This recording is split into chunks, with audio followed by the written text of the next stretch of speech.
We have to be careful of not stopping the story too soon. For example, slightly made up, but Joe was a druggie.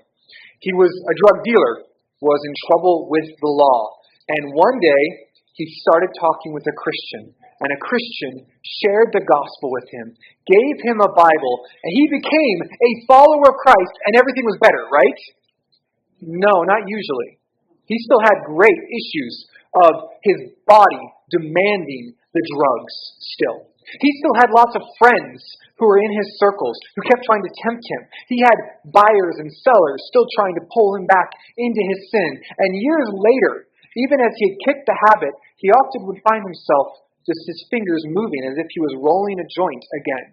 It was a lifelong struggle to be conformed to the image of Christ. He needed discipleship for many years afterwards. He needed counseling and help. Or, think just a biblical example. Entering the city of Jericho. Israel had this amazing victory.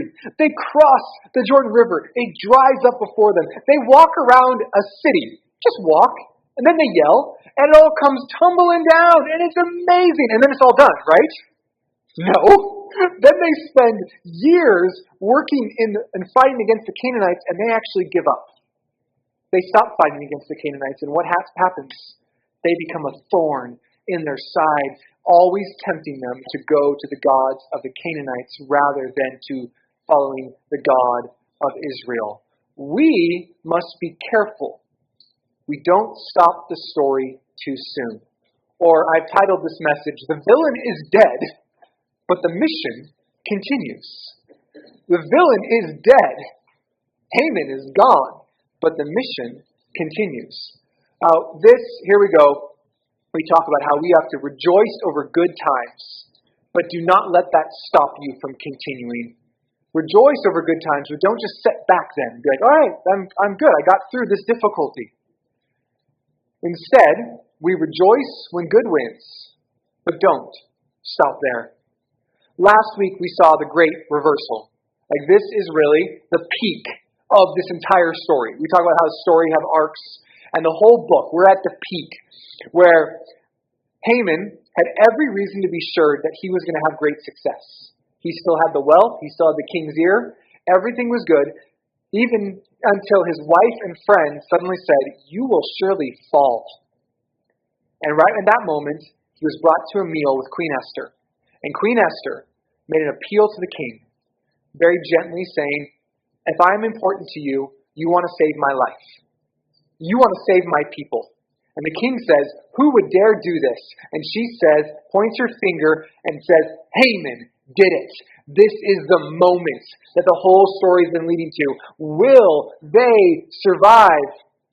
And we have to say, yes, good is going to win. Chapter 7, verse 7. The king's anger rose in his anger from drinking wine and went into the palace garden. King Ahasuerus gets really, really mad. Like, fury like he did when Queen Vashti refused to come to him. It's the same word. He is probably angry because Haman told him, wipe out this group of people, you'll get a bunch of money, and no one will care. It'll actually help you out. And now he's going, wait a second, he feels betrayed. Haman was wrong. This will cost him so much, and his signature is on the order. So what's he going to do? He gets up, marches out, tries to clear his head because he's so furious, and he doesn't know what to do because, again, who signed the document? King Ahasuerus. Haman, on the other hand, stays. For he saw harm was determined against him by the king, and he begs for his life from Queen Esther. A great turnaround. We talked at the beginning of this book how Esther was this young Jewish girl who was passively being brought along. She was an orphan, had no control. She was stuck in exile because her parents didn't go back. She was brought to the king, no question, no opportunity given for her to decide. She has been passive, and now she's the one in control. And Haman knows that, so he begs for his life from her. But the king becomes even more furious when he returns, doesn't he? Haman had been warned in by his wife and friends in chapter 6, verse 13, that he would fall before Mordecai. And now we see him fallen before Mordecai's cousin, Queen Esther. It says, "Now the king returned to the palace garden, to the place where he was drinking, and Haman was falling on the couch where Esther was." You recall in the ancient world, people sat not at chairs around tables, but on couches. And so he, falling before her on the couch, begging her. You could imagine him perhaps grabbing at her dress and saying, "Please, please," or maybe his hand is just close. We don't know. But the king accuses him of abusing his queen in his very presence. He says, "Will he even assault the queen with me in the house?" Most likely, he wasn't trying to assault her. We're told by the narrator, by God's Spirit, that he is begging, not assaulting. But the king comes in and sees an image. Some interpreters suggest, actually, the king found a great scapegoat in this moment. Remember, he ran out. Why did he run out? He's trying to think what to do. His name's on that order. He comes back in, sees the man lying there, reaching for his wife, and he's like, "Here's my excuse," and he blames him. Or perhaps just in his fury, he misinterpreted the situation and went further than it was. And the servant's reaction is automatic. Look down in your Bibles. What does it say? As the word went out of the king's mouth, they covered Haman's face. He didn't say, "Arrest the man." He just said, "Assault." And as soon as that word came out, they grabbed a bag, came over, put it over his face. It is a death sentence in one word. He's marked for death. And Harbanoah, one of the servants, points out how the previous night, all through the night, he built a 75-foot gallows for the very man who protected the king from assassination. As soon as this is said, the king says, "Well, then hang him on it." And they put him up on the gallows. Now, don't think of a noose. When we think of gallows, we think of Old West, right? Little bar going up, another bar going across, and a rope hanging down. Remember, instead, the Persians were the ones who created crucifixion. Now, don't jump to Jesus Christ on the cross either, because that's Roman crucifixion. Crucifixion was developed by the Persians, taken over by Alexander the Great, and then used by the Romans, so it made some progressions. But think of it, the word there, gallows, is just the word large tree. Think instead just a large stick of some kind, and a person being hanged on it and forced to slowly die, like Jesus did. This is not a quick death. This is not a hanging and breaking of the neck. This is a slow, painful death. And in that, they hanged Haman on the gallows, which he prepared for Mordecai, and the king's anger subsided. The king's no longer angry. This is not karma. This is not getting what he deserves. There is no coincidence in God's plan. But this is the fulfillment of wisdom. Proverbs 28:10 says, "He who leads the upright astray in an evil way will himself fall into his own pit." Proverbs 28:10. Haman has fallen into his own pit. He has been killed on his own gallows. What man meant for evil, God meant for good to save him. Good wins. The villain is dead. But is the story over? No. We still have technically 3 more chapters, but 10th chapter is really small. And it's easy to think that if we could just get rid of the bad people, our mission would be done. But what would victory over evil without Christ look like?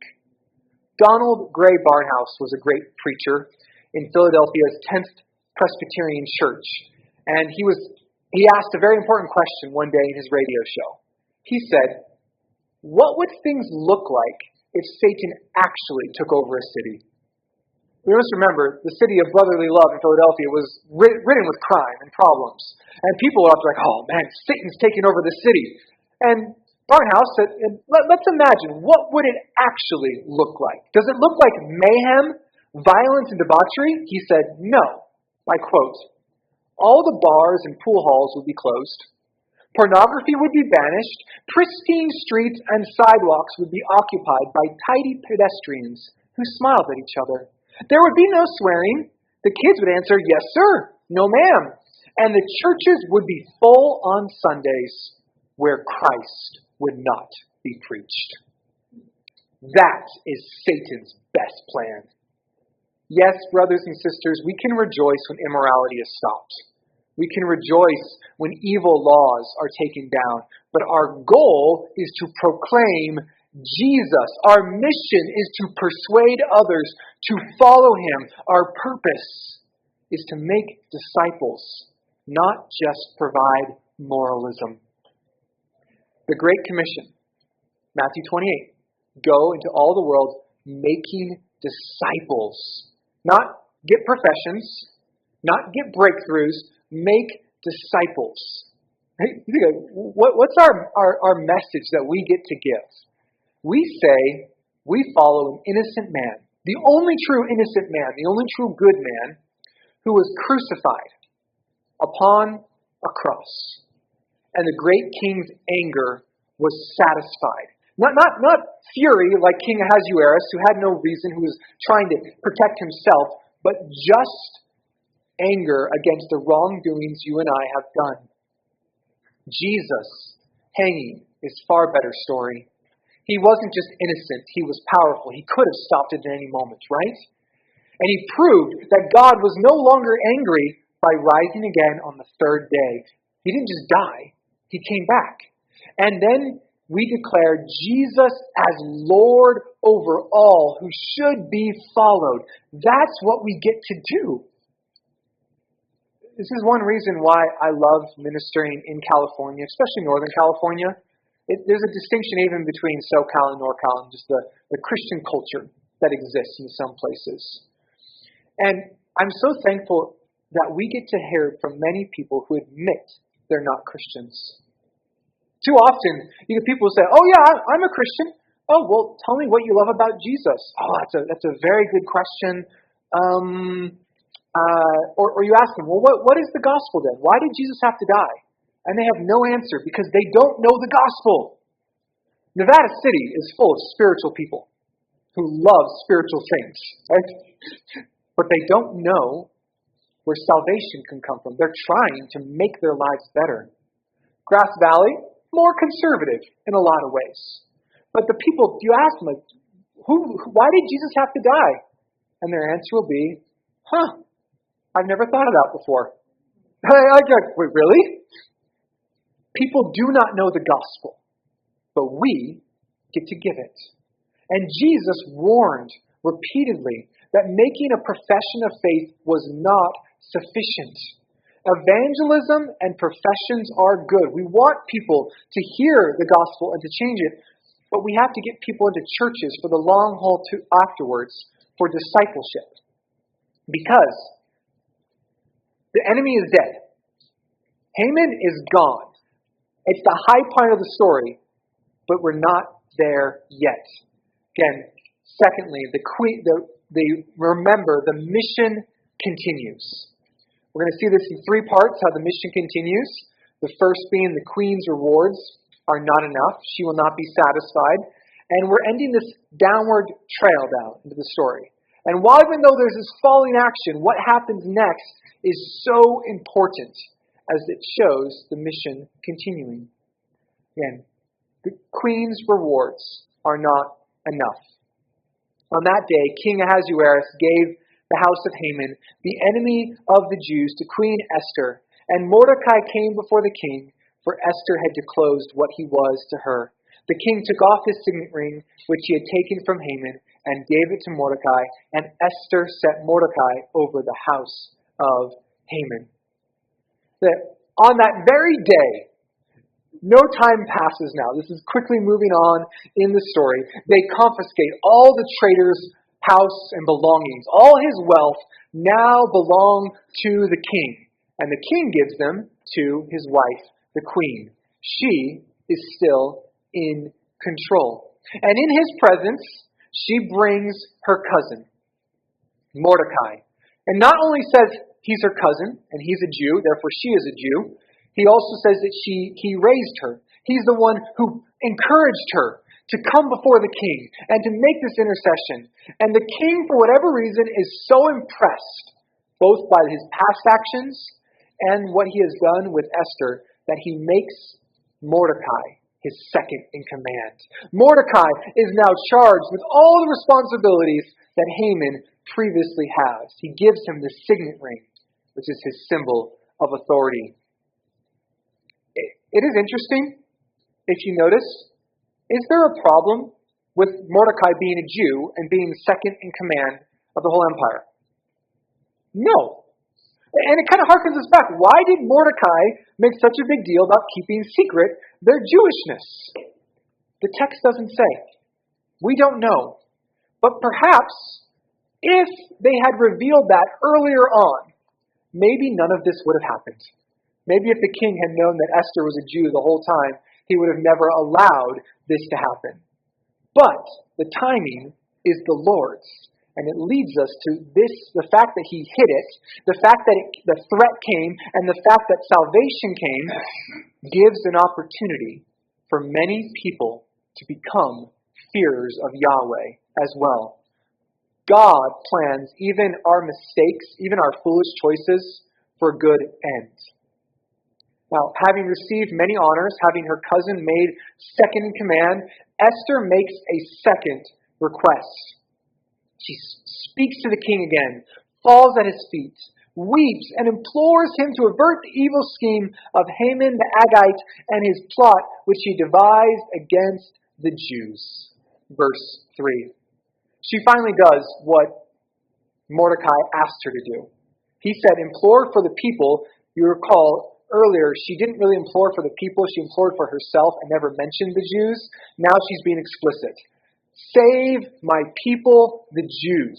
When before, she was gentle and dignified. We talked about just that persuasive tongue that she had to break a bone. Now she's just all out begging, falling before the king. And we know the king favors her. So we're not surprised when he puts out her scepter, she touches it, and is welcomed in. But look down at verse 7. His response, many commentators think, is annoyance. So King Ahasuerus said to Queen Esther and to Mordecai the Jew, behold, I have given you the house of Haman to Esther, and him they have hanged on the gallows because he has stretched out his hand against the Jews. One commentator describes it and kind of rephrases it as, look, I gave you all the money. I killed your enemy for scheming against your people. What more could you possibly want? He's not really the greatest king. Okay. But Esther is not satisfied with her safety. Esther is safe, but that is not enough. Esther has made this breakthrough, but that is not enough. We have to be careful of thinking, if I can just change the situation, if I can just make this bad thing go away, then everything will be okay. Much like financial pressures are huge. Right? They are. They're a great burden upon us. And we think, if I could just have enough money. But I love this quote from Andrew Carnegie, the multimillionaire of the early 20th century. He said, millionaires seldom smile. Billionaires seldom smile. The most unhappy and difficult people to work with are the extremely rich. And taking it back to our own homes. Guys, sometimes it's really easy. We are so thankful to be in our comfortable homes, are we not? We go into our garages or maybe our front door and you sit and everything is in its place and things are good. But what about our neighbors? What about the people next to us in the street or down the road or that family member around there? Do we care about what they need as well? We might be missing the joy that Jesus said is offered us if we just focus on just get through this and let me deal with my problems. Matthew 20:26. It should not be this way among you, but whoever wishes to become great among you shall be your servant. Whoever wishes to be first among you shall be your slave, just as the Son of Man did not come to be served, but to serve, and give his life as a ransom for many. Matthew 20:26-28. We want to follow Jesus' example. Don't just be served. Don't just get enough. Be a servant.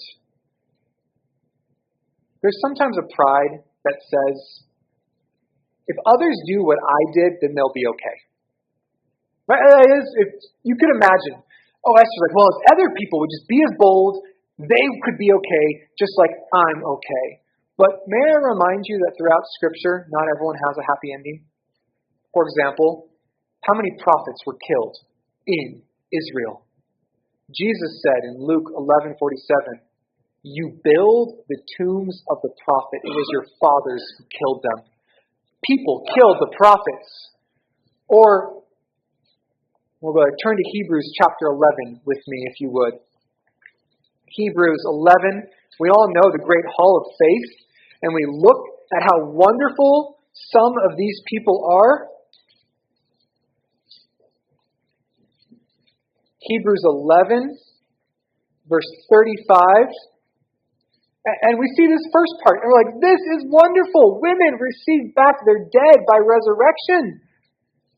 Others were tortured, not accepting their release, so they might obtain a better resurrection. Others experienced mockings and scourgings, yes, also chains and imprisonment. They were stoned, they were sawn in two. They were tempted. They were put to death with swords. They went about in sheepskins and goatskins, being destitute, afflicted, ill-treated, men of whom the world was not worthy, wandering in deserts and mountains and caves and holes in the ground. While verse 34 said that some escaped the edge of the sword, from weakness were made strong, we have others who are cut in two by the sword. We might tend to think, and it's easy, especially if you're receiving that salvation. You're receiving rewards. God is blessing you to look at others and say, well, I guess my story is better than theirs. Or maybe you're the one suffering. And you're tempted to think, why do they have the good story and I have the bad story? But again, look at verse 38. Talking about all these ill-treated people, he says, men of whom the world was not worthy. These people who suffered and did not get their happy ending in life, the world was not worthy of them. God doesn't always give a short, easy, happy ending to people's stories. Not all faithful Christians are promoted to high places and get special honors. Some get fired because they take a stand in their beliefs. God has not promised He'll make us promoted or rich. He has assured us that He is in control and that when you see the whole end of the story, it will be good.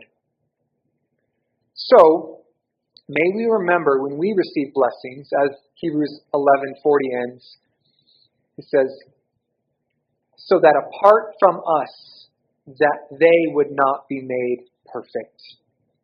May we remember not to jump too quickly in our rejoicing and forget the others who are necessary before we too are made perfect.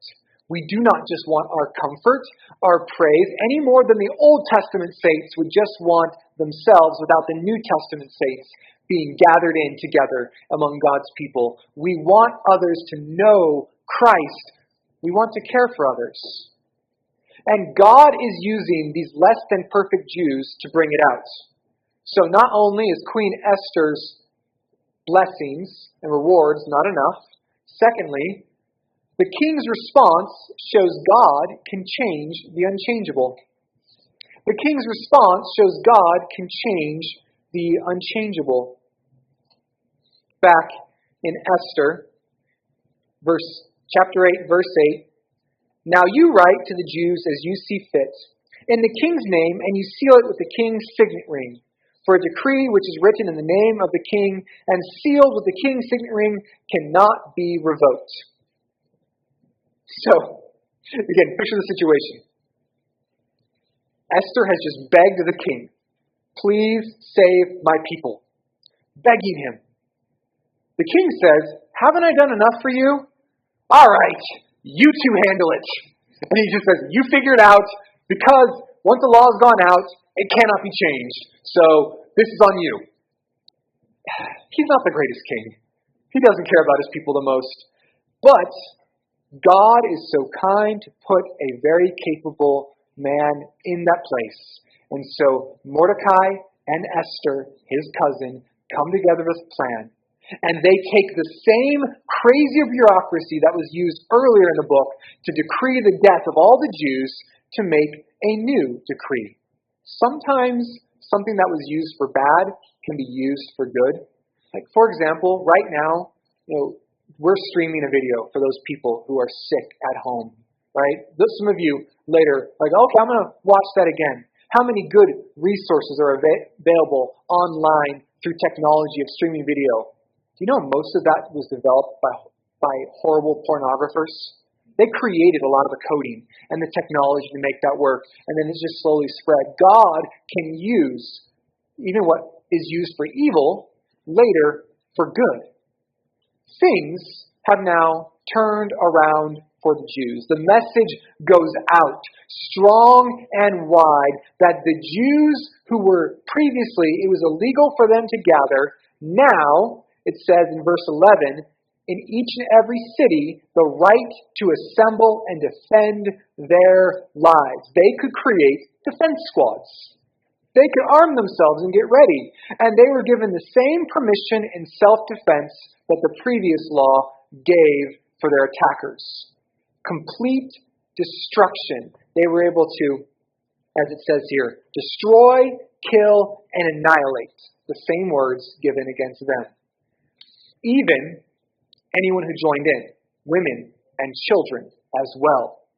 And while this sounds harsh to our modern ears, like, wait, the Jews were allowed to kill women and children? We must remember, as verse 13 says, what does it say? So the Jews would be ready for this day to avenge themselves on their enemies. This command is written very cleverly as a deterrent. Much like mutually assured destruction in nuclear weapons is supposed to be. Because that's the whole idea behind nuclear weapons, is that if any single person decides to launch, the others are going to launch on them, and they will be destroyed as well. And so everyone who has these bombs knows, we're not clicking the launch button, because if we do, everyone is going to be mutually destroyed. That's the way this is written. If you fight, if you attack the Jews, you will be attacked in response. So no one will do it, right? Except we'll get to chapter 9 next week and see they do. And how the hatred is still so strong. Now, according to chapter 8, verse 9, this was written on the 23rd day of the third month, what we would probably call June 25th, 474 BC. The first decree was issued on April 17th, according to chapter 3. So about 70 days has passed since Haman declared total annihilation of all the Jews. And they have about 8 months to get ready for when these attacks are going to come. 8 months for the news to spread. The horses go out in every direction. They take it across all this green empire over the next 8 months. And everywhere where the previous news had gone, new news came. And you can imagine, this would be a tough few months. Did it make it everywhere? Well, what's going to happen? Are the laws actually going to change as this news spreads out? But we'll see how God reveals suffering can bring people to himself. God reveals how suffering can bring people to God. The last 3 verses of this chapter. Mordecai went out from the presence of the king in royal robes of blue and white, with a large crown of gold, and a garment of fine linen and purple. And the city of Susa shouted and rejoiced. For the Jews there was light and gladness and joy and honor.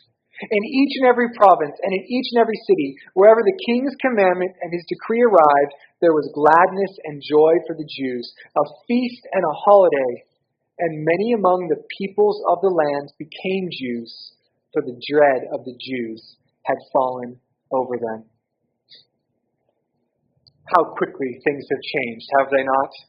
Not only has Mordecai received the signet ring, has devised a message, he comes out in the symbols of his new authority, dressed in royal robes, a great symbol. And you will recall back in chapter 3, verse 15, we saw that while Haman and the king were drinking together, the rest of the city of Susa was confused and in uproar. This probably shows people appreciated Mordecai, people appreciated the Jews, and it's a good reminder to us that our neighbors don't always think the same way as our politicians. That just because something bad might be happening, there might be a pressure from a law, those around us might not agree with it. And as the news spreads over this new law, Jews had light, gladness, joy, and victory. This is the opposite of the 4 words that we saw in chapter 4, verse 3. Mourning, fasting, weeping, and wailing. God has turned things around. Esther marched forward and proudly said, I am a Jew. Defend the Jews. And now what's happening? A bunch of non-Jews are saying in the same way, maybe we should identify with the Jews. They became known as what we hear later in the Bible as God-fearers or worshipers of God. Remember, Paul went on his missionary journeys, and he'd go into Greece and into Asia, and what did he find in Acts 17:4? Some of them were persuaded and joined Paul and Silas, along with a large number of the God-fearing Greeks and a number of the leading women. Acts 17:4. These were people who became disillusioned with the gods of their nation, who looked to the Jews in their monotheistic God, who were given the Torah and said, this God seems like the God we should fear and worship. And they followed after him. Now, they did not know the Messiah yet. They were still waiting for the Messiah, so Paul had to go and preach and convince them that Jesus was the Messiah. And they were. One thing I've been trying to remind you guys repeatedly throughout this book is the purpose that God gave the Jewish people. In Exodus 19:6, he said, you are to be a kingdom of priests and a holy nation. Priests are intercessors between God and man. They bring people to God and they bring God's message to man. That was their mission, to be a nation who brought all the other nations to God. They would be a blessing, as we saw in Genesis 12, because God would bring people to himself through them. Ultimately, Isaiah promises this will happen in Isaiah 61, 5-6. Strangers will stand and pasture your flocks. Foreigners will be your farmers and your vine dressers, and you will be called priests of the Lord. You will be spoken as ministers of our God. People will come to Israel. This is just one more incident that shows salvation was not just for the Jewish people. We have to remember that hard times can result in people being brought to salvation, in good coming. You might realize that it's been 20 years since Hurricane Katrina landed on the Mississippi and on New Orleans. Sorry, I was just blanking there for a second. Sorry. In a lot of ways, I don't know about you, I watched the news, saw like the city utterly destroyed. The repairs that were necessary were unimaginable. The president of New Orleans Theological Seminary wrote that as he drove into work, he saw what looked like a war zone. He said crime surged, burglary went unchecked, stores were looted, women and children were attacked, murder rose dramatically, and political corruption was exposed. It was the darkest moment in our history. You think people were ripping off TVs when a giant storm was coming. It was horrible. But he says 20 years later, Katrina wasn't the storm that destroyed the city. It was the storm that saved it. In a lot of ways, the storm provided what he calls a much-needed reset. Money came in to redevelop dying areas. And perhaps more importantly, God's people stepped in and helped. They provided need. They provided food. They put up barriers, and they stayed and kept working when a lot of other people just forgot about Katrina and its recovery. And the people in the community remembered. So much so, he says, things have changed spiritually in what is known as this debauched city. People are coming to faith. Can I make a couple suggestions of ways that bad times can be used for good? There are a number of truths, but let me just suggest a couple ways that hard times can produce good in your life. One, we talk about being brought near to God, is that hard times prove we're in the family of Christ. Paul made clear our sufferings are not some strange thing, but Romans 8:16 through 17 says, the Spirit testifies with our spirit that we are children of God, and if children, heirs also, heirs of God and fellow heirs with Christ, if indeed we suffer with him, so that we might be glorified with him. We suffer with Christ. Jesus was a man of sorrows, was he not? So why are we surprised when we have sorrows? In Hebrews 5, verse 7, he says, in the days of his flesh, he offered up prayers and supplications with loud crying and tears to the one who was able to save him from death. Jesus cried. So when you cry, it brings you closer to God. It proves you are of the family of God. You suffering is part of you being drawn near to God. But also, darkness allows us to live godly lives before others. Matthew 5:16. We love this passage, do we not? Let your light so shine in such a way that they may see your good works and glorify your Father who is in heaven. The darkness allows the light to shine brighter. You take out a flashlight in the middle of the day, can you see it?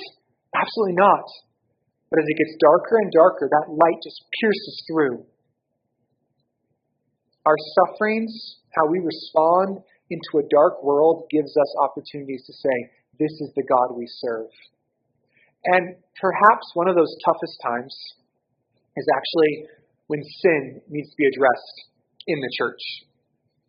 The church grows when sin is addressed.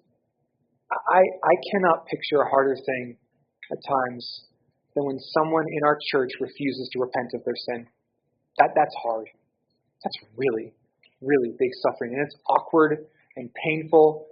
And Lord forbid, when that happens, you need to pray for your leaders, because we are called to go to that person. As Jesus said in Matthew 18, call them on their sin. If they don't listen, we take another person. If they don't listen to that, then the elders bring it before the whole church, and we all go to them and ask them, please repent. And if they don't, we must obey Christ's command in Matthew 18:17. If he refuses to listen to them, tell it to the church. And if he refuses to listen even to the church, let him be to you as a Gentile and a tax collector. But may we not forget that something like that happened in Acts chapter 5. Now, it was a little bit faster. It was a different time. When Ananias and Sapphira lied, and the apostles gave them both an opportunity to confess their lying, and they refused to, and they died on the spot. Immediately, Sapphira, Acts 5:10, fell at his feet and breathed her last. And a great fear came over the whole church and over all who heard these things. At the hands of the apostles, many signs and wonders were taking place among the people, and they were with one accord in Solomon's portico, but none of them dared to associate with them, because the people held them in high esteem. Acts 5:10 through 13. They heard the truth. They heard what happened, and they were afraid. And yet the numbers of the church kept growing. They're like, this is real. These are people who care about even lying. And might I suggest, lastly, from Jesus' words, when we experience persecution, we get the opportunity to bring the gospel. If you want to, you can turn there with me, just finishing up John 15, verse 18 through 27. I won't read the whole thing for the sake of time. But Jesus' final words to his apostle in John 15 told them that they would be hated. He said, John 15:18, "If the world hates you, you know that it has hated me before it has hated you." Going to verse 21. "But all these things they will do to you for my name's sake, because they do not know the one who sent them." There's two reasons he gives for them hating them. One, they hate them because they hated Jesus first. But why do they hate Jesus? Because they do not know God the Father. They do not know the Father. So what does Jesus call them to do in verse 26? "When the Helper comes, whom I send to you from the Father, that is the Spirit of truth who proceeds from the Father, he will testify about me, and you will testify also, because you have been with me from the beginning." By the power of the Spirit, when they are persecuted, what were they supposed to do? Be his witnesses. I hate persecution. Even though, you compare ourselves with other places in the world, other times in history, our persecution is tiny, but I still hate it. I don't feel comfortable with it. I hate being mocked for my faith. But Jesus says persecution is an opportunity to be about the mission. And I'm trying to say, good things happen. Praise the Lord for that. But then the work is not done. Don't stop before the story is over. We have an opportunity to see God take the hard things and make them into good. Can I give one final encouragement to all of us? Even this past week, I was told by so many of you how thankful you were for all the kids that are in our church. The noises that they make, sometimes how they run around, even some a little bit too fast, but you're so thankful for them being here. But might I suggest and remind us, it is not enough for them just to be here. They need discipleship. They need discipleship not just from the Sunday school teachers or from the pastor, or the elders. They need discipleship from their spiritual aunts and uncles and grandparents. They need your encouragement, your experience, your exhortation, your warnings. They need your relationships. They need mentors. You all are part of that. So don't stop praying for these children. Even as they grow up and older to be teenagers and young adults, the mission of discipleship goes on, no matter the good things.